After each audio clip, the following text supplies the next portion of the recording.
Queridos irmãos e diletos amigos visitantes, graça e paz da parte de Deus, nosso Pai, e de Jesus Cristo, esperança nossa.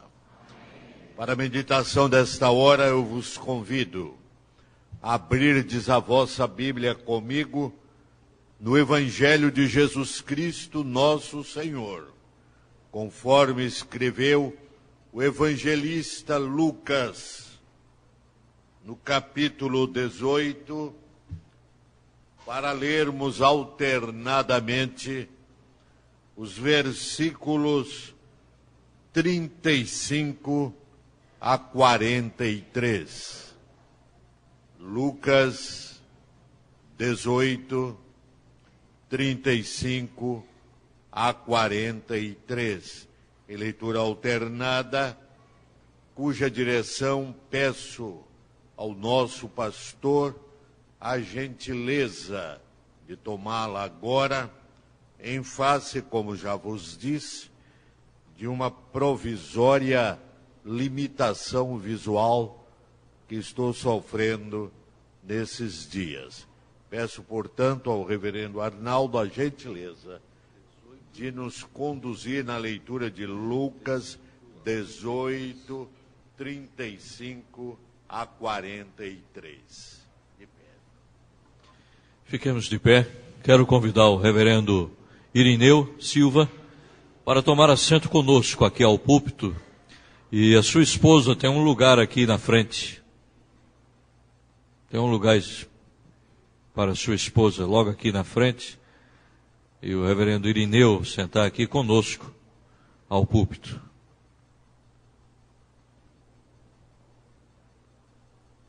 Pedir ao Onésimo que pegue aquela cadeirinha. Aqui tem.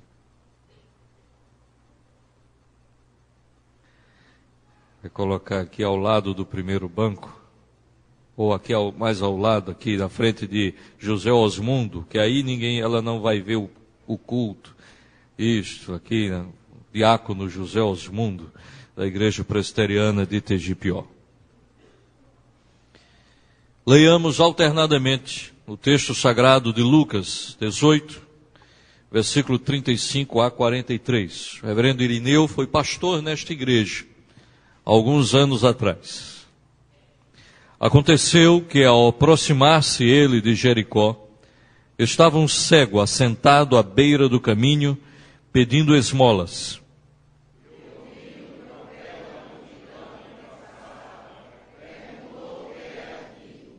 Anunciaram-lhe que passava Jesus, o Nazareno.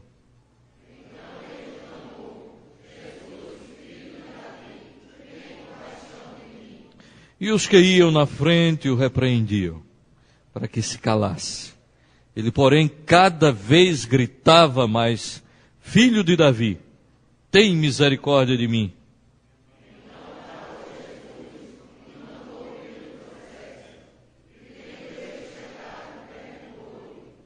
Que quereis que eu te faça? Respondeu ele: Senhor, que eu torne a ver.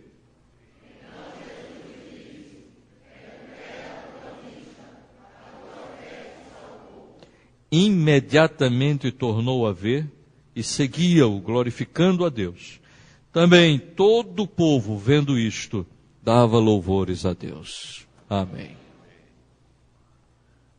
Amados irmãos, vamos curvar a nossa fronte e pedir ao Espírito Santo de Deus, que inspirou dos céus esta palavra, que a aplique com poder e graça ao nosso coração. Oremos em silêncio.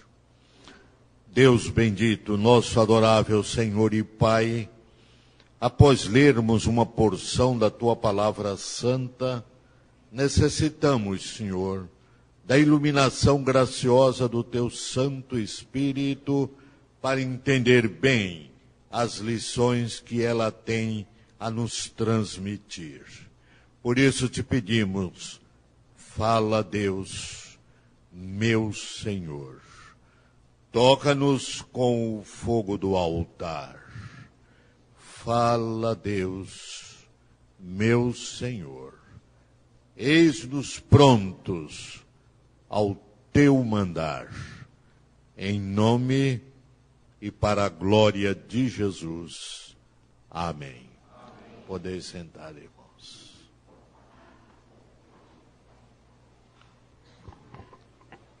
Meu nobre pastor, reverendo Arnaldo Matias, digníssimo pastor desta formosa igreja aniversariante,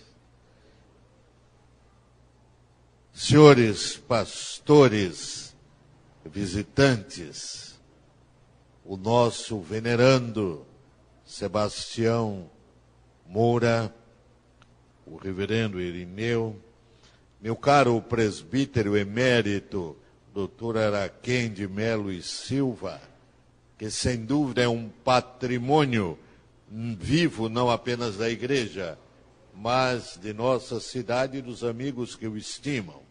Senhores presbíteros, meus amados irmãos e queridos amigos visitantes, o tema que o Espírito Santo nos sugere, à luz do texto lido, é quando Jesus passa. Isso vem da resposta que deram ao cego Bartimeu, assentado à beira de uma estrada, estendendo a mão trêmula e esquálida à caridade pública, acalentava na alma um sonho.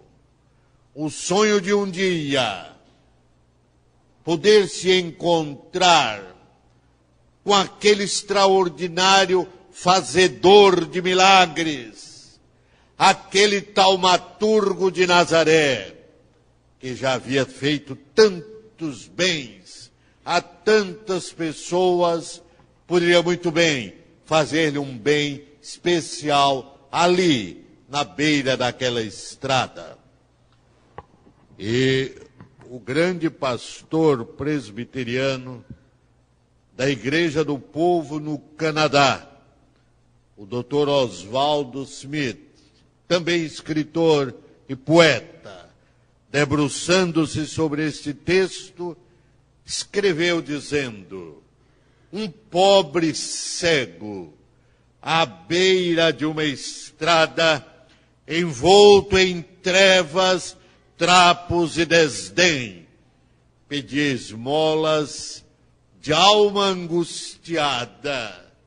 Veio Jesus e lhe trouxe a luz e o bem. Ao vir Jesus, a tempestade cessa. Ao vir Jesus, as lágrimas se vão. Ele transforma toda a nossa vida, iluminando a negra escuridão. Sim, o cego ouviu o tropel, o vozerio de uma multidão que passava. Estranhando o fato, perguntou curioso: o que está acontecendo? E alguém lhe disse: é Jesus, o Nazareno, que passa. É Jesus, o Nazareno, que passa.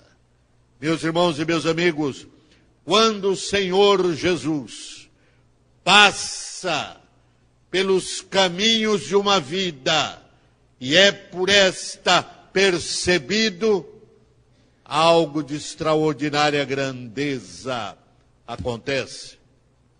Neste caso, primeira consequência desta passagem de Jesus, ele acendeu na alma desse cego a chama da esperança.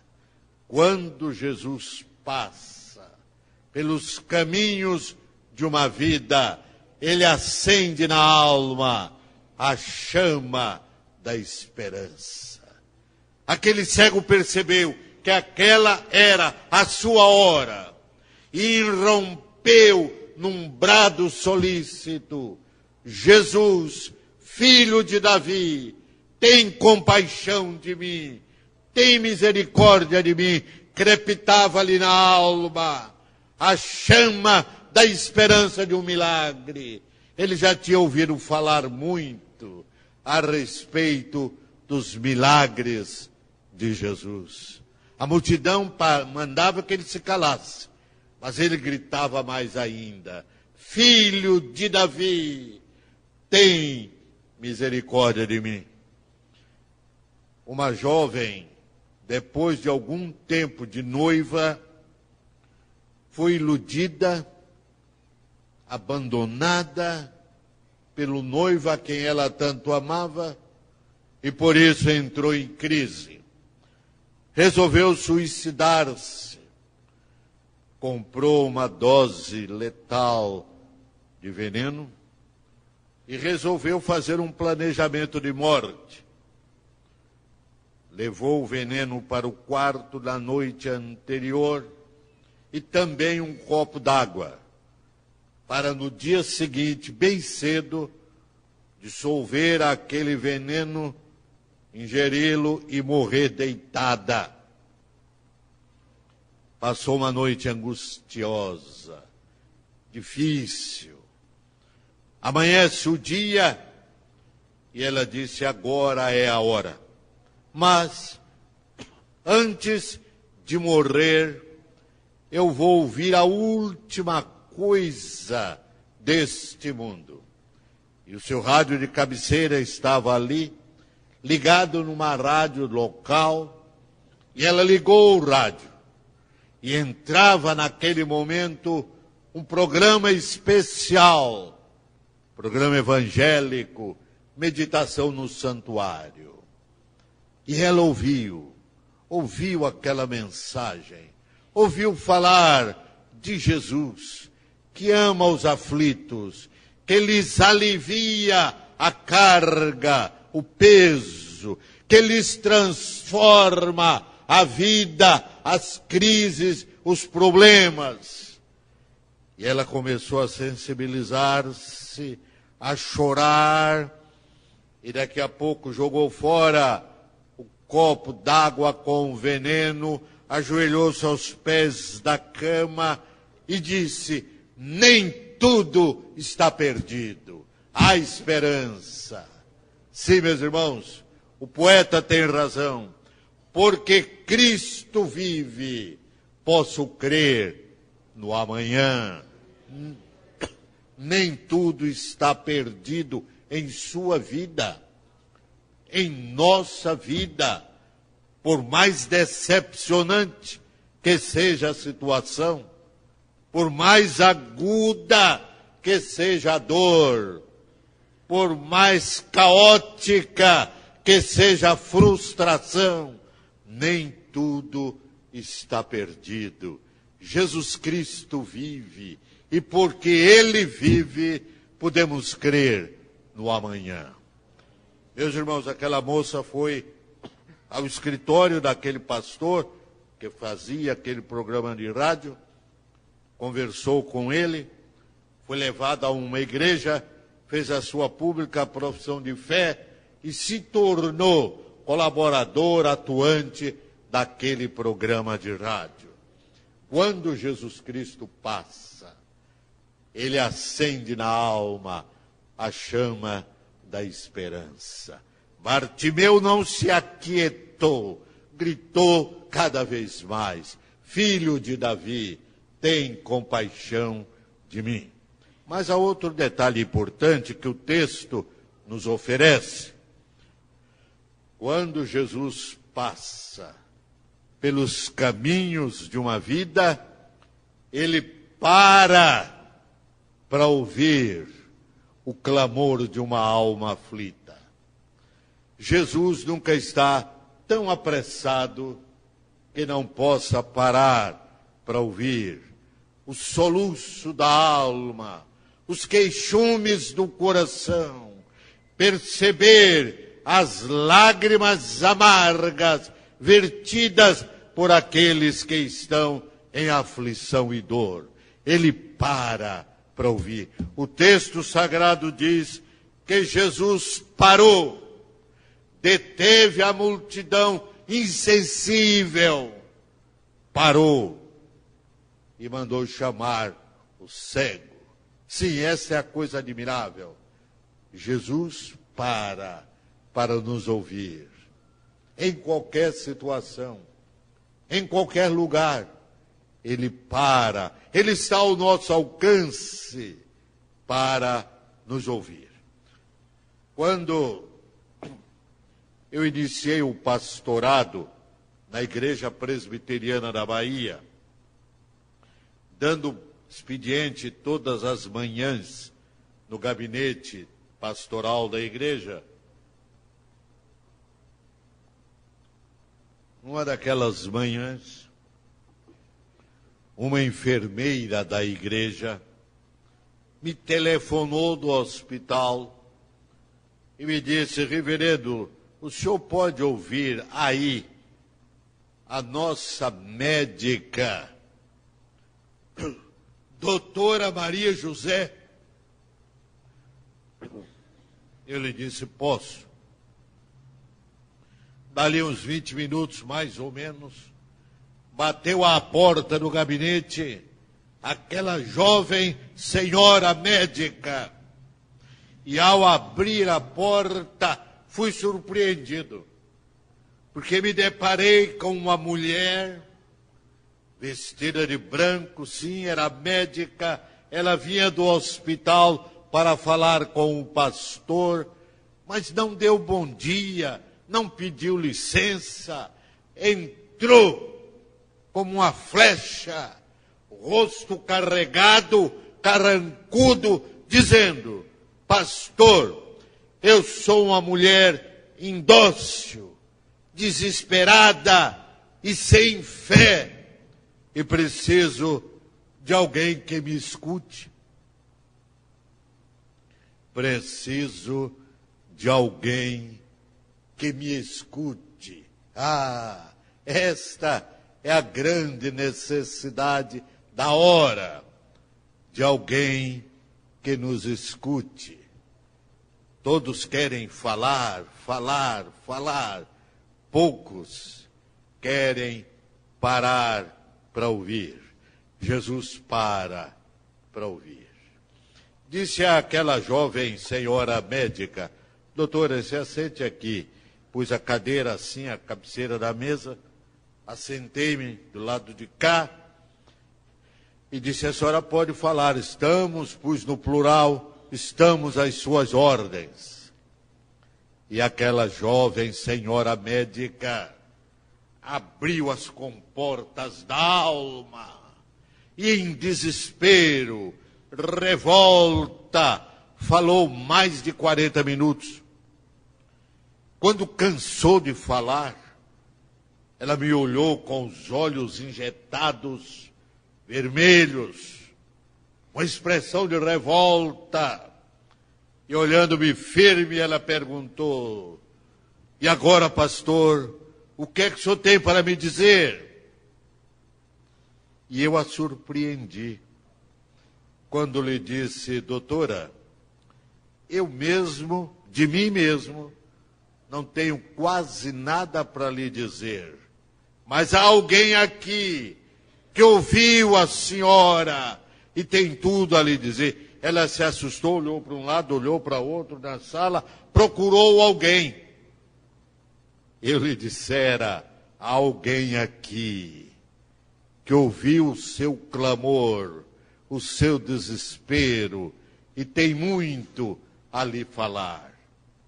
Depois que ela se aquietou, não achando alguém a quem ela procurava, abri a palavra de Deus, lá no capítulo 11 de Mateus, onde o Senhor Jesus diz: vinde a mim, todos vós que estáis cansados, sobrecarregados, e eu vos aliviarei. Tomai sobre vós o meu jugo, aprendei de mim, que sou manso e humilde de coração, e encontrareis descanso para as vossas almas, porque o meu jugo é suave e o meu fardo é leve. Abri outros textos da palavra, li com aquela jovem médica e percebia que à medida em que íamos lendo o texto sagrado, o seu rosto ia se desanuviando, ficando mais leve, mais tranquilo, até a hora em que ele disse: doutora, vamos orar, a senhora se ajoelha comigo? Sim, senhor. Ela se ajoelhou ali, ao redor da mesa, e eu orei. E disse: Senhor Jesus, o Senhor que está aqui, presente entre nós, que ouviu o desabafo da doutora Maria José, tem misericórdia dela, Senhor. Transfigura este quadro sombrio que está sendo a sua vida. Dá-lhe uma perspectiva nova. Renova-lhe a esperança. Estende para ela, Senhor, a tua mão e a sustém. Orei assim. Quando disse amém, em nome do Senhor Jesus, levantámonos e ela chorava. Lágrimas em bagas grossas lhe orvalhavam a face. Ficamos de pé, ela pegou a minha mão com as duas mãos e chorando me disse: pastor, Deus lhe pague pelo benefício que me fez. Eu lhe disse: doutora, eu mesmo não lhe fiz nada. Quem lhe fez tudo foi Jesus. Entregue a ele o seu coração, a sua vida, a direção da sua caminhada. E lhe garanto que de agora por diante a senhora será uma mulher muito feliz. Ela foi embora e 2 dias depois, a mesma enfermeira que a enviara me telefonou de novo e me perguntou: disse, reverendo, o que aconteceu com a doutora Maria José aí? Eu disse: por que, Eunice? Ela disse: porque ela hoje é outra mulher. Não é mais aquela mulher intrigante, perseguidora, terrível que nós tínhamos aqui. O que aconteceu com ela? Eu disse: Eunice, Jesus parou aqui no gabinete pastoral para ouvir a doutora Maria José, só isso. Foi tudo isso que aconteceu. E pouco tempo depois, eu passava por uma igreja amiga em Salvador, não era a minha igreja, assentei-me lá no meio do auditório, o pastor me reconheceu, me fez a apresentação e eu fiquei ao lado com alguns visitantes que eu havia levado ali. Terminado o culto, algumas pessoas me cumprimentavam e eu observei que do outro lado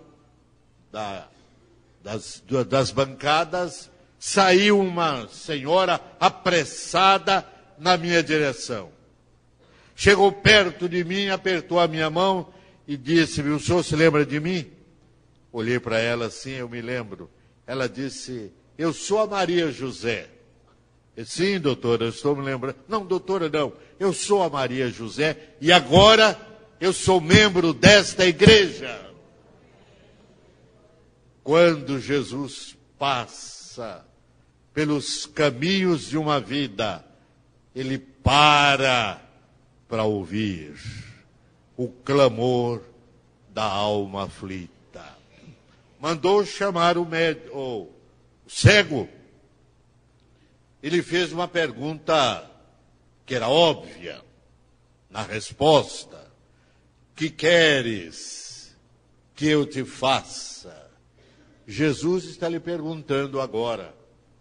Talvez haja problemas maiores do que as suas próprias forças, dificuldades na família, na saúde, no trabalho, problemas que lhe amarguram o coração, problemas que lhe provocam as lágrimas. Jesus vê e percebe e sabe, mas ele quer a sua declaração, o seu pronunciamento. Que queres que eu te faça? E Bartimeu respondeu imediatamente: Senhor, que eu torne a ver. Ele não nascera cego. Ele ficara cego depois, o que é muito pior para um homem que nasceu enxergando e depois perde totalmente a sua visão. Que eu torne a ver. E Jesus lhe responde: recupera a tua vista, a tua fé te salvou. Observem, meus irmãos, que na resposta de Jesus há duas frases, há duas sentenças. A primeira: recupera a tua vista. A segunda: a tua fé te salvou. Uma bênção horizontal, temporal, material. A outra bênção vertical, na forma da cruz, espiritual e eterna. A tua fé te salvou. Meus irmãos, a lição aqui é esta: quando Jesus passa pelos caminhos de uma vida e é percebido por esta vida, ele a abençoa duplamente. Jesus abençoa duplamente. Abençoa no plano espiritual. A tua fé te salvou. E abençoa no plano material. Recupera a tua vista.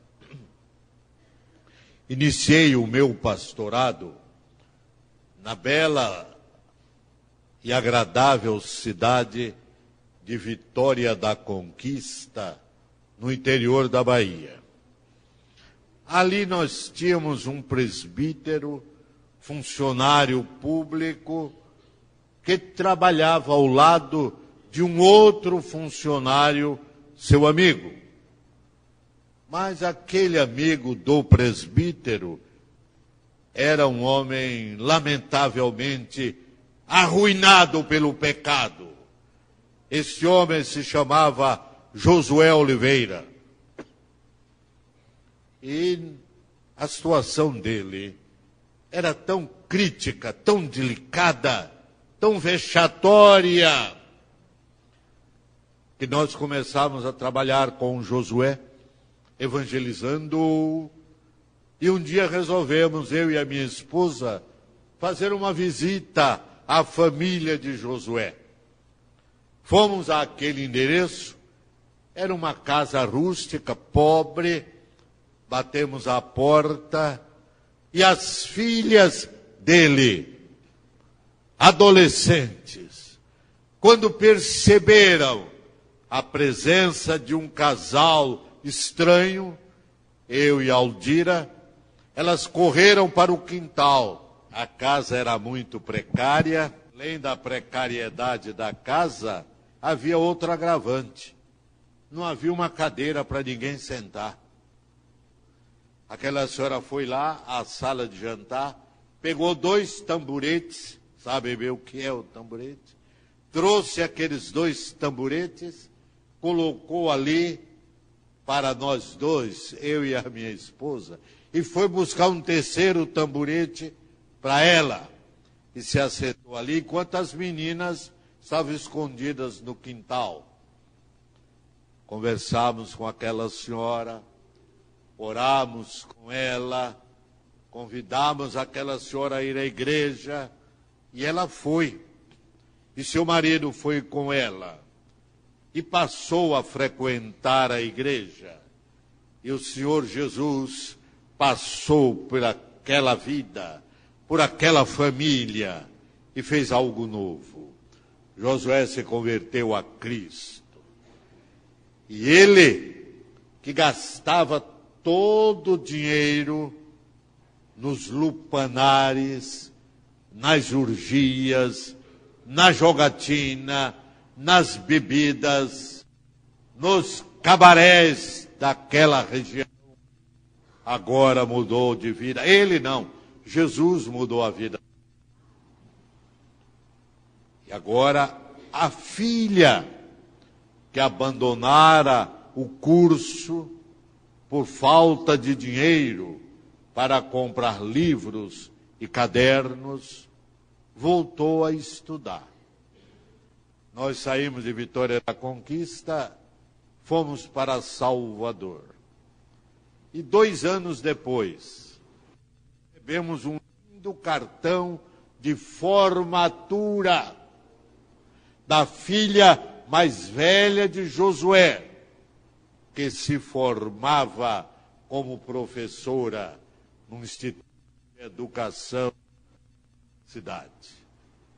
Voltamos lá, outra época, fomos à casa de Josué, já não era mais a mesma.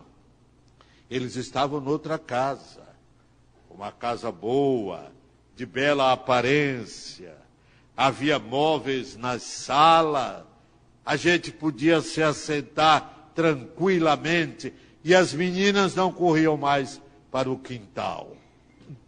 Quando Jesus passa pelos caminhos de uma vida, ele abençoa duplamente. Josué fez sua profissão de fé, foi batizado, ele e toda a família, se tornou meu companheiro de oração em todas as viagens evangelísticas que fazíamos. Josué foi até a Salvador comigo para pregar na Igreja Batista 2 de Julho, em Salvador. Foi comigo a Governador Valadares para trabalhos especiais, porque ele é meu companheiro de oração. Quando Jesus passa pelos caminhos de uma vida, ele abençoa duplamente. Recupera a tua vista, a tua fé te salvou. Mas, irmãos e amigos, é bom lembrar que para que tudo isso acontecesse, 2 atitudes precisaram ser tomadas pelo cego Bartimeu. A primeira, ele acreditou que Jesus passava por ali. Ele não podia ver, mas ouviu. Alguém lhe disse: é Jesus o Nazareno que passa. Ele acreditou nisso, que Jesus estava ali. Primeira atitude é esta: acreditar na presença de Jesus. A segunda atitude foi confiar no poder e na misericórdia de Jesus. Entregou-lhe o problema: Filho de Davi, tem misericórdia de mim. E Jesus o atendeu. Querido amigo visitante, não sei até onde vai a sua experiência com Jesus, ou seu enfrentamento de algum problema pelo qual o Senhor ou a senhora esteja passando. Mas de uma coisa eu sei: primeiro, Jesus está aqui. Ele disse: onde 2 ou 3 estiverem reunidos em meu nome, eu aí estou no meio deles. E aqui somos mais de 2 ou 3 reunidos em o nome de Jesus. Ele está aqui. Creiamos nisso. A outra verdade importante, inspirada na atitude de Bartimeu, o cego de Jericó.